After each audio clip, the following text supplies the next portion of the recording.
തുടരും സിനിമയിലെ ഏറ്റവും പ്രധാനപ്പെട്ട ഒരു സീനിനെക്കുറിച്ചും സ്ക്രിപ്റ്റില് ഇല്ലാതെ പറഞ്ഞ ഒരു ഡയലോഗിനെ കുറിച്ചുമൊക്കെ സംസാരിക്കുകയാണ് നടന് പ്രകാശ് വർമ്മ.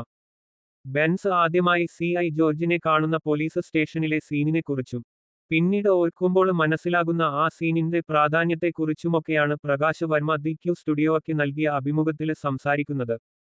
ബെൻസിനെ ആദ്യമായി കാണുമ്പോൾ ഗുണ്ടയാണോ ഇടിക്കുമോ എന്നൊന്നും ചോദിക്കുന്നത് സ്ക്രിപ്റ്റില് ഉണ്ടായിരുന്നില്ലെന്നും തരുണ് പെട്ടെന്ന് അത് പറയാന് ആവശ്യപ്പെട്ടതാണെന്നും ഇത് ലാലേട്ടന് അറിയില്ലായിരുന്നെന്നും പ്രകാശ് വർമ്മ പറയുന്നു.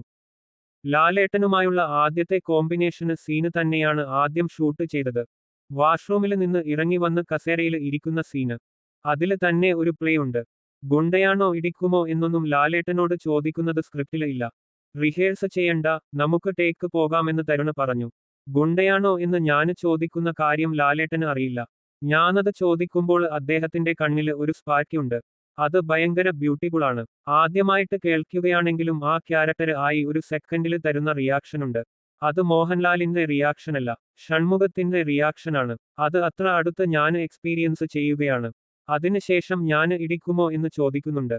കട്ട് പറഞ്ഞ് കഴിഞ്ഞതും ലാലേട്ടന് തരുണിനെ നോക്കിയിട്ട് സാര്, എന്നെ ഗുണ്ടാന്ന് വിളിച്ചു എന്ന് പറഞ്ഞു.